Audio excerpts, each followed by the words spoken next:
Dios me los bendiga. ¿Cómo están? Espero que todos estén bien, gozando de buena salud. El día de hoy, sean todos y cada uno de ustedes bienvenidos a Iglesia Renacer. Iglesia Renacer. El día de hoy queremos seguir hablando con nuestro tema que hemos escogido acerca de la santidad de Dios. Sobre la santidad de Dios. Y el día de hoy quiero darles un ejemplo que encontramos nosotros en las Escrituras sobre la santidad de Dios. Por lo tanto, no sé por qué esto está muy... Ok. Vamos entonces a hablar sobre lo que es la santidad de Dios. ¿Por qué? Porque yo creo que hemos nosotros lamentablemente olvidado o hemos descuidado de lo que se trata cuando nosotros hablamos acerca de la santidad de Dios. Vamos a ver cómo nos va entonces. ¿Qué le parece si saca su Biblia junto conmigo? Y vamos a dar inicio entonces a lo que es la prédica de esta preciosa tarde. Bueno, vámonos de lleno. De repente como que se hace mucha. Vámonos de lleno entonces. Tal vez tengo que mantener mis manos acá, pero a veces es imposible. Hablamos con las manos algunos de nosotros. Pero bueno, ejemplos sobre la santidad de Dios. Y el día de hoy quiero hablar de USA, no de la United States of America, porque no es USA con S, es USA con Z, USA. Y la santidad de Dios. Usted se preguntará, ¿quién es USA? Lo vamos a conocer entonces el día de hoy. Vaya conmigo al libro de Samuel, segunda de Samuel, capítulo 6, versículos del 1 al 11. Segunda de Samuel, capítulo 6, versículos del 1 al 11. Desde ya le digo que su bosquejo lo hice un poco más pequeño. Eso no quiere decir que está pequeño. Ahí hay unos versículos que no están, para no gastar mucho papel y no asustarlo con la predicación. Entonces solamente puse los textos. Yo los tengo aquí y los vamos a ver. Usted puede buscarlos en su Biblia. Pero bueno, dice entonces, segunda de Samuel, capítulo 6, versículos 1 al 11. Entonces David volvió a reunir a las tropas más selectas de Israel, un total de 30,000, y las llevó a Baalá de Judá para traer de regreso el arca de Dios, que lleva el nombre del Señor de los ejércitos celestiales, quien está entronizado entre los querubines. Mire qué excelente. David quiere traer entonces para cuidar él personalmente de lo que es el arca del Señor. El arca del Señor, un cofre que Dios les había instruido que hicieran de madera de acacia y cubierto de oro puro. Este había sido robado. Lo habían tomado los filisteos. Entonces David quería traerlo de nuevo a Judá, quería traerlo con él al palacio del rey para cuidar de él. Dice entonces el versículo 3: así que pusieron el arca de Dios en una carreta nueva y la retiraron de la casa de Abinadab, que estaba en una colina. Usa, del que estamos hablando, Usa y Ahío, hijos de Abinadab, guiaban la carreta que cargaba el arca de Dios. Ahío caminaba delante del arca.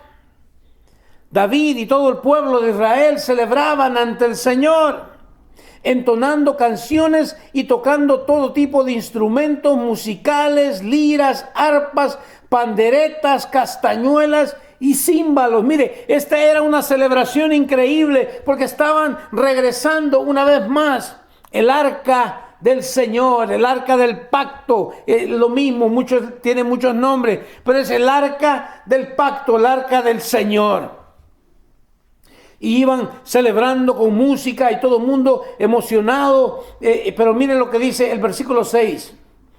Cuando llegaron al campo de trillar de Nacón, los bueyes tropezaron y Usa extendió la mano para sujetar el arca de Dios. Quiere que vaya comprendiendo, porque cualquiera de nosotros hubiera hecho lo mismo, como una reacción instantánea, ¿verdad? Pusieron el arca del Señor en una carreta nueva y iba jalada por bueyes. Los bueyes tropezaron. Y Usa extendió la mano para sujetar el arca, para que no se cayera el arca de Dios. Entonces se encendió el enojo del Señor contra Usa. Y Dios lo hirió de muerte debido a lo que hizo. Así fue como Usa murió ahí mismo, junto al arca de Dios. Mire qué tremendo. Ellos están contentos porque están trasladando el arca del Señor, el arca del pacto. Y todos van cantando alegres con un montón de instrumentos musicales. Imagínese usted la alegría que lleva todo el mundo ahí. Pero de repente esa alegría se le volteó.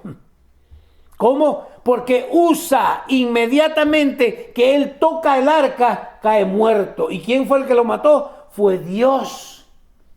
Ahora, es interesante porque cuántas veces nosotros cuestionamos el accionar de nuestro Dios sin entender, sin comprender, sin detenernos un momento y examinar por qué las cosas. Miren lo que sucede. Versículo 8. Entonces David se enojó porque la ira del Señor se había desatado contra Usa y llamó a ese lugar Faresusa, que significa desatarse contra Usa, nombre que conserva hasta el día de hoy. Interesante. David se enojó con Dios. ¿Por qué mataste a Usa? En realidad, David se sentía culpable, porque él era el que había mandado a que trajeran el arca del Señor. Y ahora el pobre Usa estaba muerto. Ahora pregúntese, ¿por qué? ¿Por qué Dios lo mató? ¿Qué tan grave fue lo que hizo para morir ahí mismo? Si lo único que hizo fue ¿qué? Fue tratar de detener que no se cayera el arca del Señor. ¡Wow! Por eso David se enoja tanto. Versículo 9. Ahora David tenía miedo del Señor y preguntó, ¿cómo podré regresar al arca del Señor para que esté bajo mi cuidado? Mire qué tremendo. ¿Cómo podré regresar al arca del Señor para que esté bajo mi cuidado? ¿Por qué? Porque ahora ya le había entrado miedo. Porque si Usa tocó el arca y murió, ¿cómo vamos a poder trasladarla? Por lo tanto, David decidió no trasladar el arca del Señor a la ciudad de David, sino que la llevó a la casa de Obed-Edom en Gad. El arca del Señor permaneció en la casa de Obed-Edom por 3 meses. Y el Señor bendijo a Obed-Edom y a los de su casa. Mire qué excelente. ¿Cuál era o cuál fue el problema aquí? ¿Por qué Dios tan severo? ¿Por qué mata a Usa? Y me encanta por esta razón. Porque a veces nosotros también nos vamos a cuestionar y vamos a preguntarnos las mismas cosas. ¿Pero por qué? Y olvidamos la santidad de Dios. Mire, yo quiero que entendamos el problema que estamos viviendo nosotros ahorita en los Estados Unidos de Norteamérica. Es un problema parecido. Hemos olvidado la santidad de Dios y hacemos lo que se nos da la regalada gana y creemos que nos vamos a salir con la nuestra. Y no es así. Debemos, como David, sentarnos un poquito y meditar y ver cuál es el problema verdaderamente. Porque yo creo que Usa, lo que no quería él era que se cayera el arca al suelo. tal vez se podía romper, qué sé yo, pero él no fue la intención. Yo quiero que lo vaya entendiendo, porque a veces podemos tener buenas intenciones, pero no nos sirven de nada las buenas intenciones. Veamos. El Señor bendice a Obed-Edom. Quiero que para poder entender esto, veamos primero, Primera de Samuel, capítulo 2, versículos 12 al 17. Para poder agarrar bien la idea de por qué Usa murió. ¿Por qué Dios tan severo ahí mismo aniquila a Usa? Dice 1 Samuel 2, del 12 al 17. Ahora bien, los hijos de Elí eran unos sinvergüenzas que no le tenían respeto al Señor. Mire, por ahí comencemos. Es que a veces se nos olvida y le faltamos el respeto a nuestro Señor.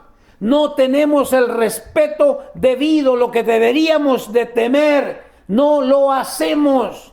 Aquí están los hijos de Elí. Si usted recuerda, Elí era un sacerdote y también era un juez.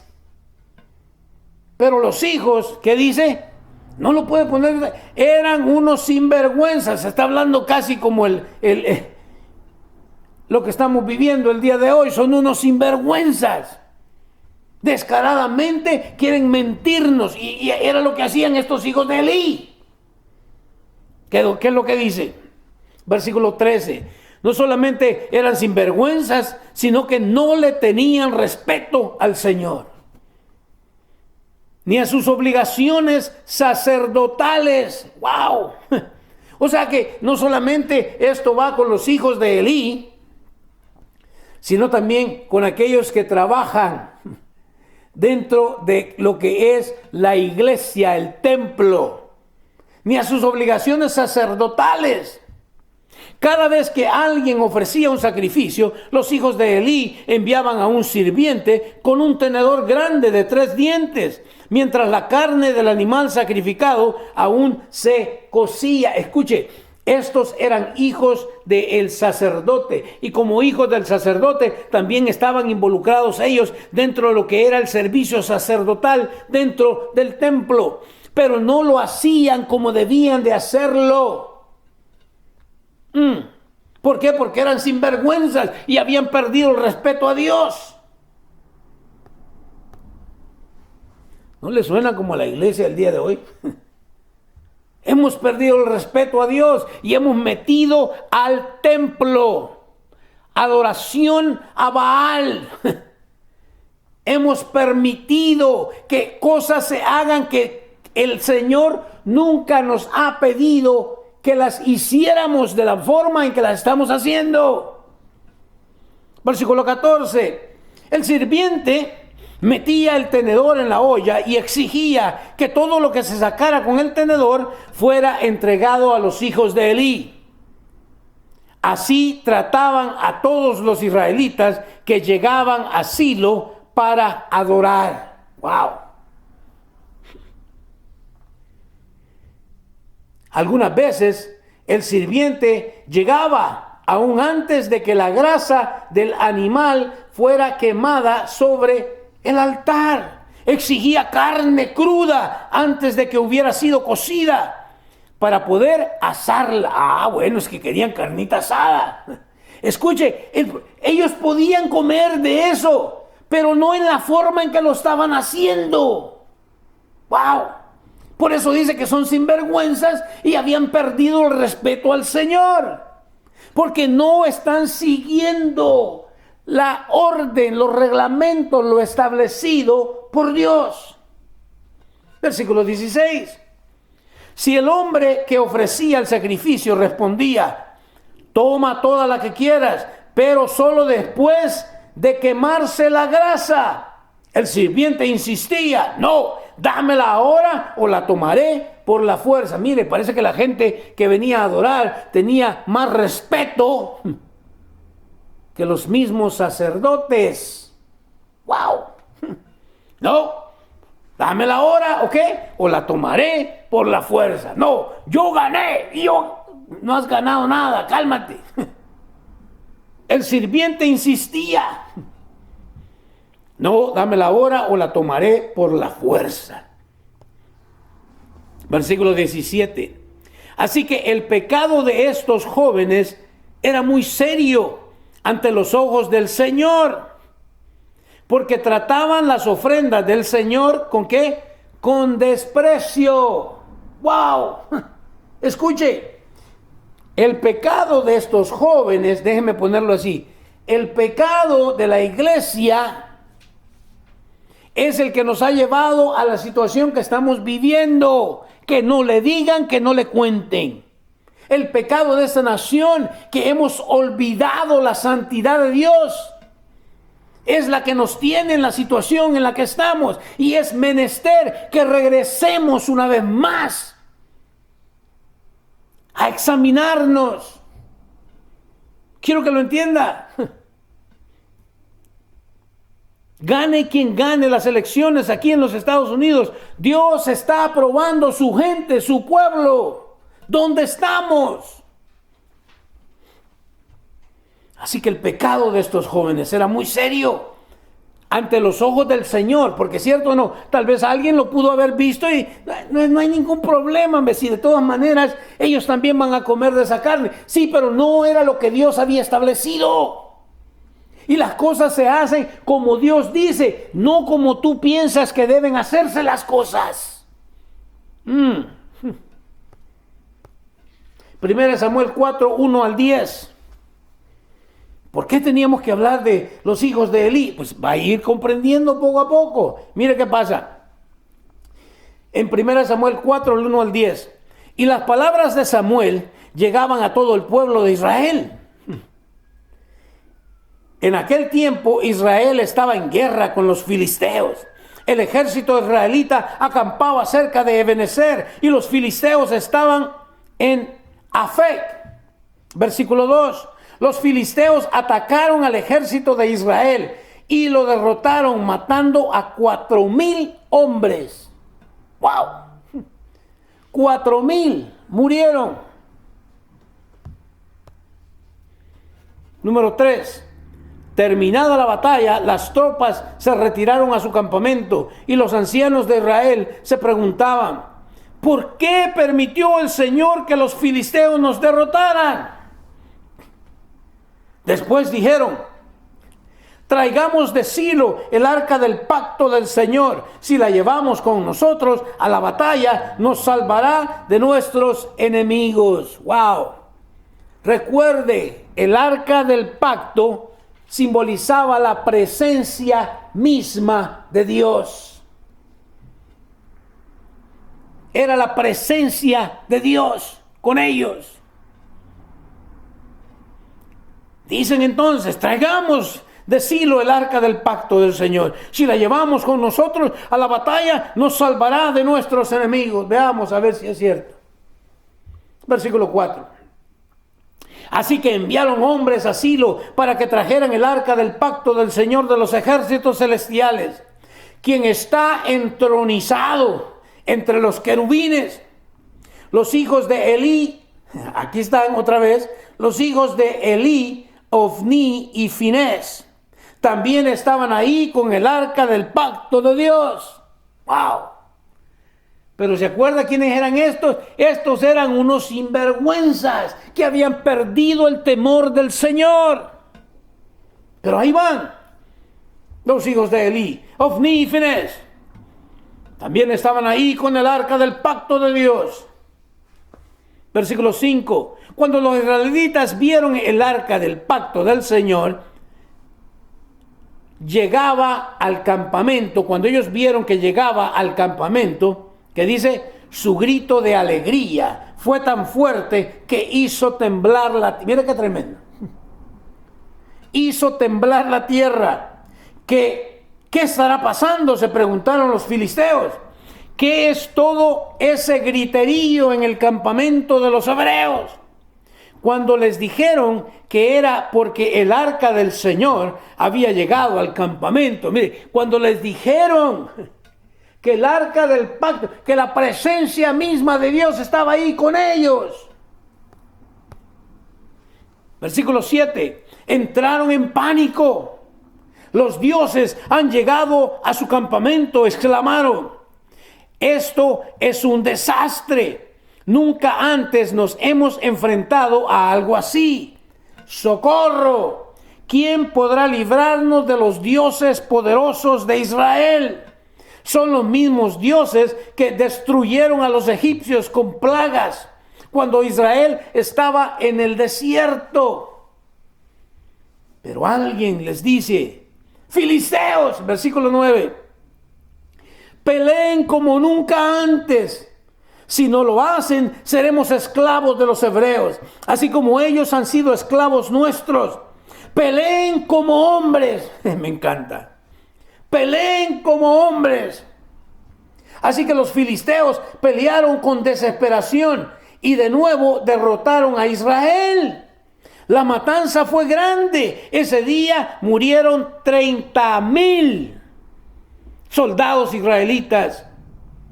Los sobrevivientes dieron la vuelta y huyeron, cada uno a su carpa. ¡Qué tremendo! ¡Qué tremendo! Ahora perdieron porque no tenían el arca. Ahora tienen el arca y igual forma perdieron. ¿Por qué razón? Por estos sinvergüenzas. ¡Wow! Porque olvidaron la santidad de Dios. ¿Por qué estamos donde estamos?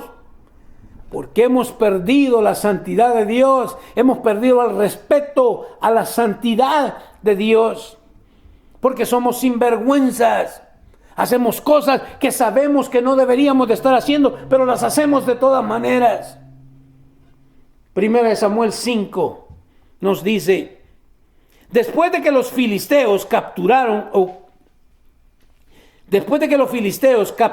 el arca de Dios, la llevaron del campo de batalla en Ebenezer hasta la ciudad de Asdod. Se llevaron el arca. Mire qué tremendo. Se llevaron el arca del pacto. Llevaron el arca de Dios al templo del dios Dagón y la pusieron junto a una estatua de Dagón. Ahora pregunta: ¿cómo se la llevaron? Si Usa solamente quiso detenerla y Dios lo mata porque tocó el arca. Ahora, ¿cómo se la llevaron estos filisteos? Buena pregunta. Es que Dios trata de una forma distinta. Aquel que sabe hacer lo bueno, que no nos dice la palabra, todo aquel que sabe hacer lo bueno y no lo hace, le es contado como ¿qué? Como pecado. Si nosotros sabemos lo que Dios espera de nosotros, cómo Dios espera que nosotros nos conduzcamos en esta vida y no lo estamos haciendo, es pecado. Llevaron el arca de Dios al templo del dios Dagón y la pusieron junto a una estatua de Dagón. Interesante, mira lo que pasa. Versículo 3. Pero cuando los ciudadanos de Asdod fueron a verla a la mañana siguiente, ¿está listo? La estatua de Dagón había caído boca abajo delante del arca del Señor. Me encanta, porque no hay Dios como el nuestro. Este Dagón tuvo que caer de boca enfrente del arca del Señor. Así que levantaron a Dagón y nuevamente lo colocaron en su lugar, porque es un muñeco nada más, no es ningún Dios. Lo levantaron a Dagón y nuevamente lo colocaron en su lugar. Pero temprano, al día siguiente, sucedió lo mismo.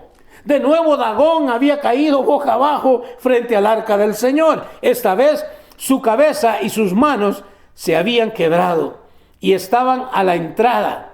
Solo el tronco de su cuerpo quedó intacto. ¡Wow! Mira lo que sucede. Por eso, hasta el día de hoy, ni los sacerdotes de Dagón, ni nadie más que entra en el templo de Dagón en Asdod, pisan el umbral. Entonces la mano dura del Señor hirió a la gente de Asdod y de las aldeas cercanas con una plaga de tumores. Vámonos para que se les quite. El Señor hirió a la gente de Asdod y de las aldeas cercanas con una plaga de tumores. Versículo 7. Cuando el pueblo se dio cuenta de lo que sucedía, exclamó: no podemos quedarnos con el arca del Dios de Israel ni un minuto más. Él está en contra de nosotros. Todos seremos destruidos junto con Dagón, nuestro Dios. Versículo 8. De modo que convocaron a los gobernantes de las ciudades filisteas y les preguntaron: ¿qué debemos hacer con el arca del Dios de Israel? Los gobernantes deliberaron y contestaron: trasládenla a la ciudad de Gat. Así que trasladaron el arca del Dios de Israel a Gat. Pero cuando el arca llegó a Gat, la mano dura del Señor cayó sobre sus hombres, jóvenes y mayores. Los hirió con una plaga de tumores y hubo gran pánico. Vámonos. Entonces enviaron el arca de Dios a la ciudad de Ecrón. No entienden, ¿verdad? A la ciudad de Ecrón. Pero cuando los habitantes de Ecrón vieron que se acercaba, clamaron: traen el arca del Dios de Israel a nuestra ciudad para matarnos a nosotros también.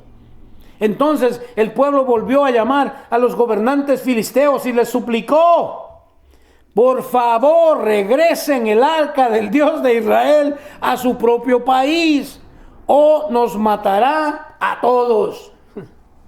Pues ya había comenzado la plaga mortal enviada por Dios, y un gran temor se apoderaba del pueblo.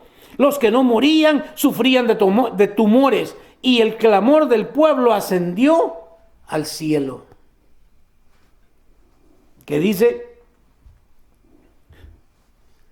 Estos se dieron cuenta de que habían cometido un sacrilegio llevándose el arca del pacto. 1 Samuel 6, 19 al 21 nos dice: pero el Señor mató a 70 hombres de Bet-Semes porque miraron dentro del arca del Señor. Y el pueblo hizo gran duelo por lo que el Señor había hecho. Mire qué tremendo. Estos hombres que miraron dentro del arca del Señor. 70 hombres, y Dios los mató a todos. ¿Por qué? Porque Dios ya lo había establecido. Cuando hicieron el arca del pacto, también le pusieron una tapadera encima, que era la que tenía los dos querubines con las alas cubriéndolo. Y Dios ya había establecido que la taparan. ¿Y qué era lo que guardaba? ¿Qué era lo que había dentro? Bueno, había por lo menos 3 cosas, aunque después alguien había sacado las otras 2 y solamente quedaba una. Pero eran las tablas, las cuales Dios le había dado a Moisés, los 10 mandamientos, la vara de Aarón y una jarra que guardaban ellos del maná. Eso era lo que había dentro. Pero Dios las puso y las tapó y nadie podía ver. Curioso, ¿sabe dónde se encontraba esta arca del pacto? Se encontraba en el lugar santísimo. ¡Wow! Eso quiere decir que nadie podía ver, ni siquiera verla. Porque solamente lo que Dios había establecido era de que una vez al año el sumo sacerdote era el que podía entrar al lugar santísimo. Era el único que podía ver el arca. Pero igual, ¿verdad? Dios ha dado instrucciones, las sabemos, las hemos leído, pero a veces se nos olvidan. El Señor mató a 70, versículo 20. ¿Quién puede estar en la presencia del Señor? Este Dios santo. Clamaron: ¿a dónde podremos enviar el arca desde aquí? Así que enviaron mensajeros a la gente de Kiriat Jearim y le dijeron: los filisteos han devuelto el arca del Señor. Vengan y llévensela. Ya están agarrando la onda. 1 Samuel 7, del 1 y 2 nos dice lo siguiente: entonces los hombres de Kiriat Jearim fueron por el arca del Señor. La llevaron a la casa de Abinadab, que estaba en las laderas, y comisionaron a su hijo Eleazar para que se encargara de ella. Mire, tanta gente que tuvo que morir cuando no era necesario.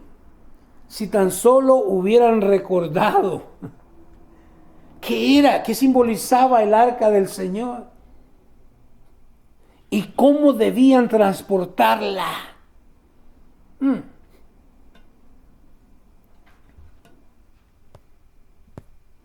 Dice entonces, para que entendamos,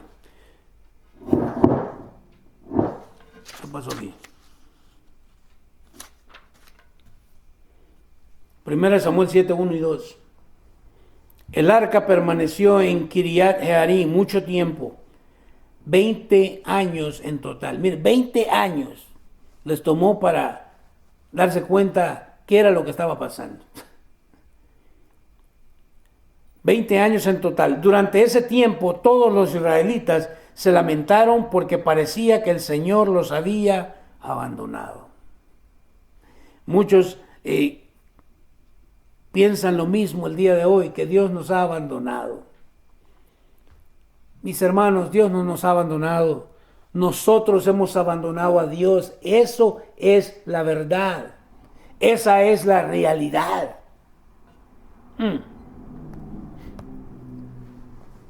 Mire, vamos a ver para terminar con toda esta cosa y podamos entender bien.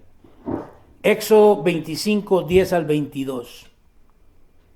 Éxodo 25, 10 al 22 nos explica lo que Dios esperaba de los judíos, de los israelitas, cómo tenían que transportar el arca, qué tenían que hacer. Veámoslo. Y me encanta, ¿sabe por qué? Porque nosotros también tenemos lo mismo, tenemos la Biblia, que es la que nos dice cómo nosotros debemos vivir la vida cristiana. ¿Qué es lo que tenemos que hacer y qué es lo que no debemos hacer? ¿Cómo tenemos que hacerlo? Está ahí todo. Éxodo 25, 10 al 22. Haz que el pueblo construya un arca con madera de acacia, un cofre sagrado que mida 1 metro con 15 centímetros de largo, 69 centímetros de ancho y 69 centímetros de alto. Mire, Dios da las especificaciones al punto. Y Él espera que se hagan las cosas como Él dice. Pero aumentémosle, yo creo que se va a ver más bonita. No te metas en problemas. Dios dice, esto es lo que quiero que hagan. Pero madera de acacia, hay mejor madera. No te metas, Dios está diciendo que madera de acacia, se acabó. No, pero hay que adorar ahora al Señor con luces. Y no te metas en cosas que no entiendes. ¿Qué dice?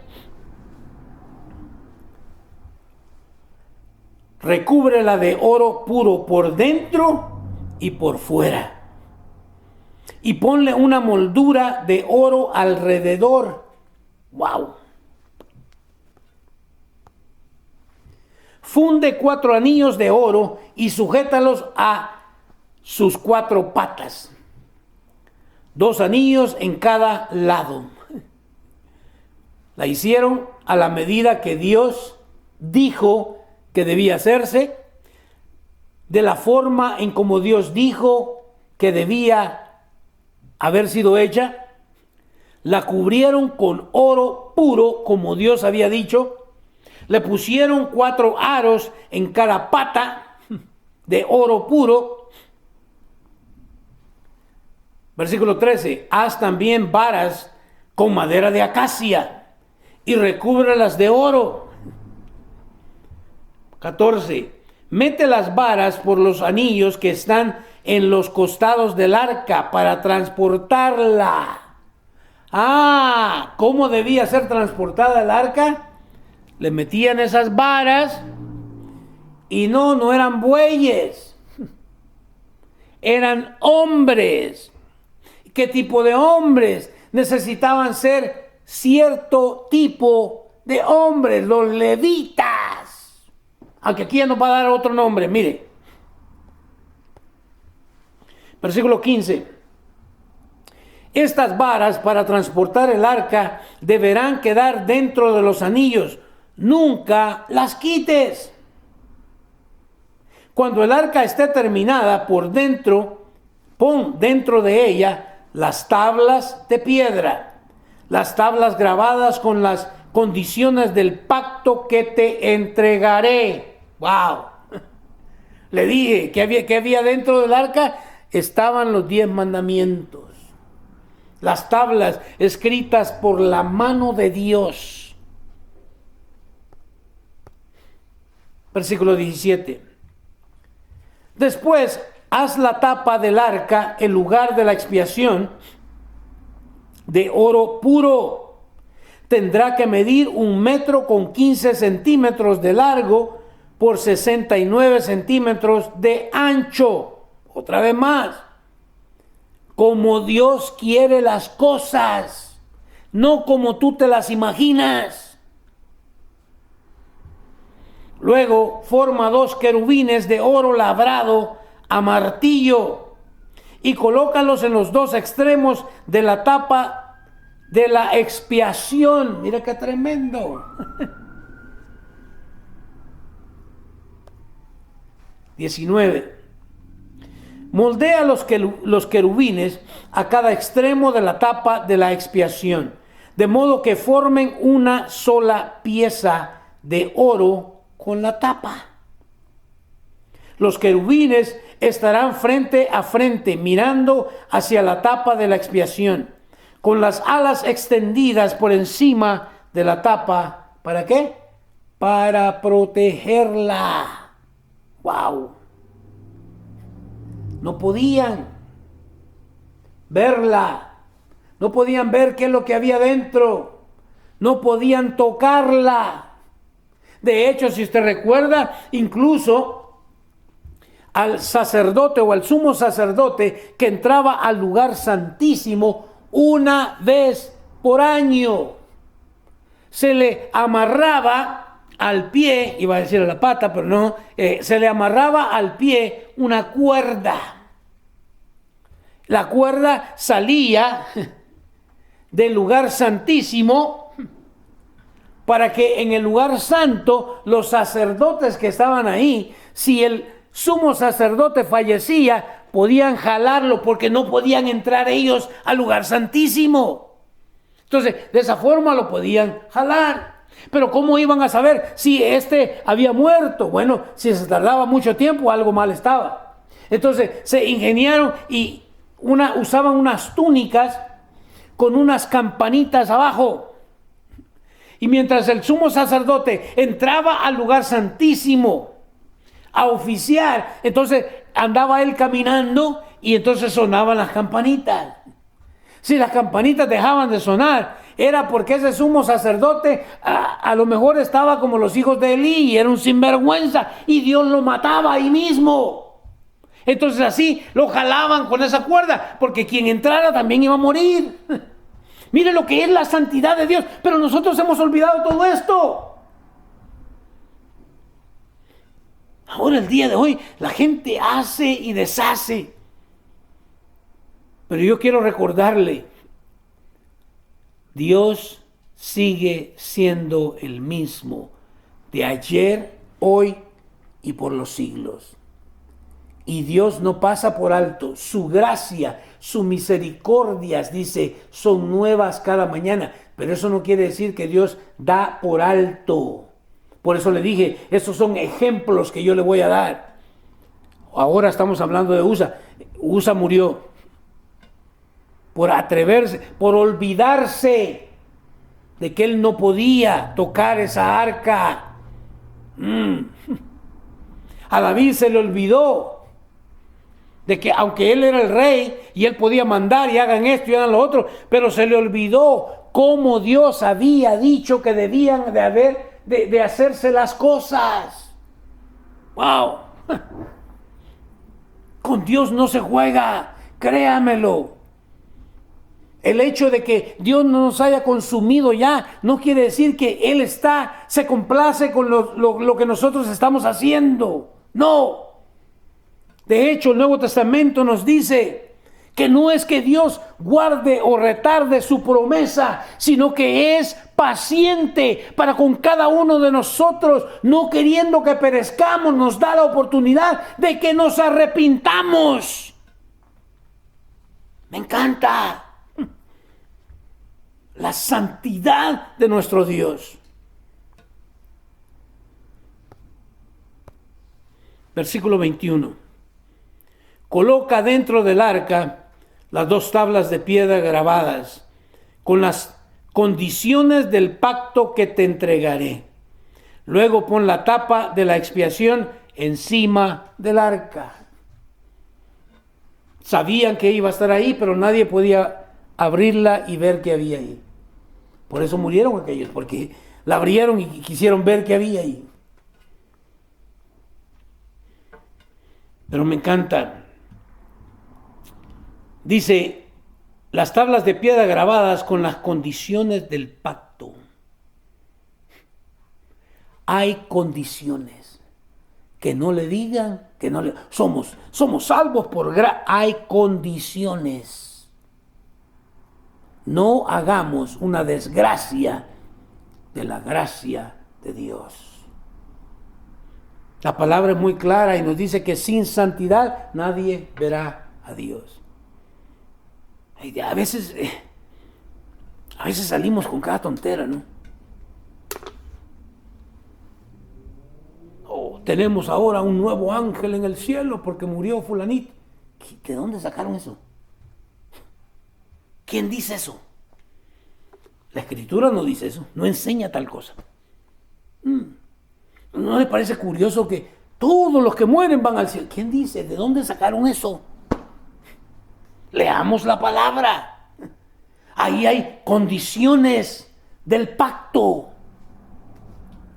Nuestro deber es saber cuáles son esas condiciones para poder cumplirlas.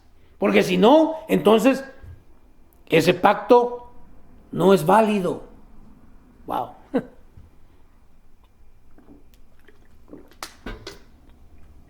Un contrato humano. Usted va y saca un auto nuevecito, aunque ya sabemos, todos sabemos, ¿verdad? Que sacándolo, manejándolo del estacionamiento del dealership, ya bajó de precio, ya devaluó. Pero usted va y usted saca su carro, su auto nuevo. Pero usted firmó un contrato. Usted se comprometió a pagar cierta cantidad de dinero mensualmente. Es más, hasta el día está puesto ahí en el contrato. Cada día del mes usted va a pagar. Y usted puede no pagar un mes. Y usted dice, no pagué un mes. Pasa el segundo mes. Quizás pasa el tercer mes. Pero créamelo, que le van a llegar a quitar ese auto porque usted ha quebrantado las condiciones del contrato. ¡Wow! Entonces, ¿qué nos hace a nosotros pensar que no hay condiciones en el pacto que Dios ha hecho con nosotros? Incluso ahí mismo en los 10 mandamientos nos dice el Señor: ¿quieres que te vaya bien en la vida y quieres tú vivir larga vida aquí en la tierra? ¿Qué es lo que tenemos que hacer? Honra a tu padre y a tu madre. Esa es una condición. Honralos ¿para qué? Ese ¿para qué? Es una condición. Y hay cantidad de condiciones, pero creemos nosotros que podemos quebrantar, que podemos venir a ser como Finés y su hermano y venir a ser sinvergüenzas, olvidando la santidad de Dios, no haciendo las cosas que Dios nos ha pedido que hagamos en la forma en que Él nos ha pedido que hagamos las cosas.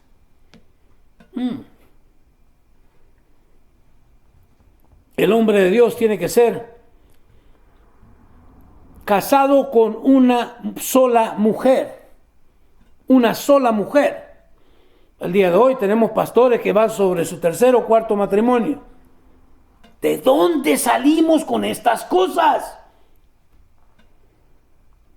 El matrimonio va a ser entre el hombre y la mujer. Ahora hombre y hombre, mujer como... ¿De dónde salimos con estas cosas? Si la Biblia es muy clara. Las condiciones ahí están.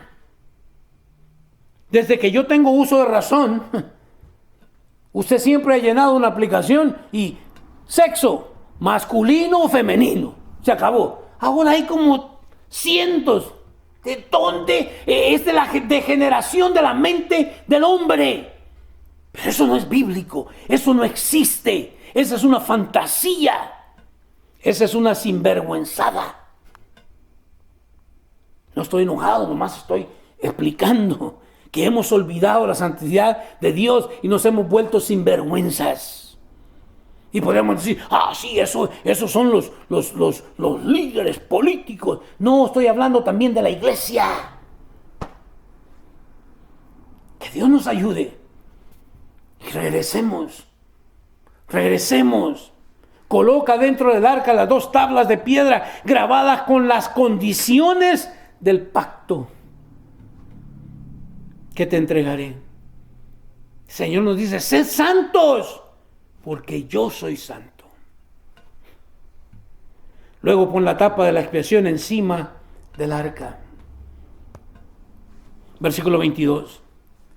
Allí me encontraré contigo y te hablaré desde encima de la tapa de la expiación, entre los querubines de oro que están suspendidos sobre el arca del pacto. Desde allí te daré mis mandatos para el pueblo de Israel. Me encanta. El arca del pacto simbolizaba la presencia de Dios. ¿Cuándo fue la última vez que estuviste delante de la presencia de Dios? Para que Él te diera las instrucciones, para que Él te diera los mandatos. Mire, ¿no le parece curioso que una de las grandes cosas que nos estorban a nosotros el día de hoy es que ignoramos la palabra? Pero todo el mundo tiene Biblia. Y si no tiene, yo le puedo regalar una. Pero todos tenemos Biblias. Es más, ahora con la internet, usted puede leer cantidad de Biblias y diferentes versiones, de diferentes colores y sabores. Reina Valera, Nueva Traducción Viviente, la Nueva Traducción Internacional. Les digo, hay cantidades. Así que no tenemos excusa. Desde allí te daré mis mandatos para el pueblo de Israel. Te dejo con Juan 17:17. En Juan 17 encontramos la oración de Cristo para su iglesia. Esta es la oración de nuestro Señor para cada uno de nosotros. ¿Qué dice? Hazlos santos con tu verdad. Enséñales tu palabra, la cual es verdad. Queremos escuchar que fulanito venga y nos diga, que sutano venga y publique, y que otro acá. Y mire, hemos llegado a tal descaro que muchos de nosotros predicamos más de libros escritos por hombres que de libro escrito por Dios. ¡Qué tremendo! Hazlos santos. Jesús orándole al Padre, hazlos santos. Pero queremos ser Blue Demons nosotros, muchos de nosotros. Hazlos santos. ¿Cómo nos va a hacer santos? Con tu verdad. ¿Qué es la palabra de Dios? Es la verdad. Por eso hay que leerla. Por eso hay que meditarla. Por eso hay que memorizarla. Por eso hay que venir día tras día. Para poder escuchar qué es lo que Dios me está mandando a hacer. ¿Cómo quiere Dios que yo haga las cosas? ¿De qué forma?